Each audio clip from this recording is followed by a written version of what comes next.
આપ જોઈ રહ્યા છો વાયએનએન ન્યૂઝ। હવે જોઈએ અગત્યના સમાચાર। શહેરમાં ઓપી રોડ પર 25.56 કરોડના ખર્ચે આકાર પામી નવી કલેક્ટર ઓફિસ। રજવાડી ઠાઠથી સુસજ્જ બનાવવામાં આવી ઓફિસ। જિલ્લા કલેક્ટર, અધિક નિવાસી કલેક્ટર ઉપરાંત 7 પ્રાંત અધિકારીઓની ઓફિસો થઈ તૈયાર।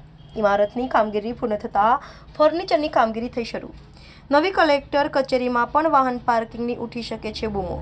શહેરની મધ્યમાં આવેલા કલેક્ટર કચેરીમાં વાહન પાર્કિંગ સહિતની સુવિધાને લઈ 25.56 કરોડના ખર્ચે વેક્સિંગ ગ્રાઉન્ડ ખાતે રજવાડી ઠાઠથી સુસજ્જ નવી કલેક્ટર કચેરી આકાર પામી।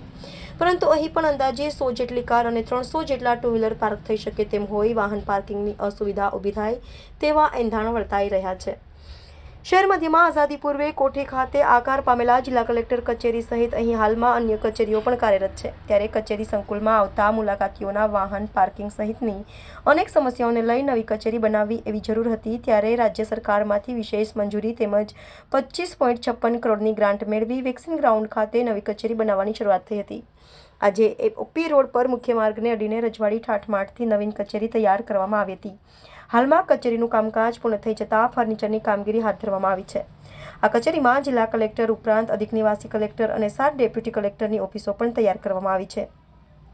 પરંતુ આટલા કરોડ ખર્ચ્યા બાદ પણ જૂની કલેક્ટર કચેરીમાં જે વાહન પાર્કિંગની સમસ્યા હતી તે જ સમસ્યા અહીં સમસ્યા ઉદ્ભવે તેવી પરિસ્થિતિ જોવા મળી રહી છે।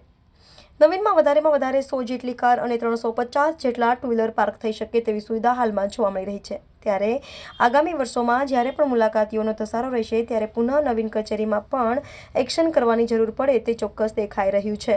વેક્સિંગ ગ્રાઉન્ડ ખાતે તૈયાર થયેલ નવીન જિલ્લા કલેક્ટરની કચેરી લોકસભાની ચૂંટણી બાદ ગમે ત્યારે લોકાર્પણ થઈ શકે છે। ત્યારે વહેલી તકે વાહનોના પાર્કિંગની વધુ સુવિધા ઉપલબ્ધ થાય તે દિશામાં પ્રયત્નો કરવો રહ્યો। Reporter Rahul Rajput, YNN news, Vadodara. Subscribe now and press the bell icon.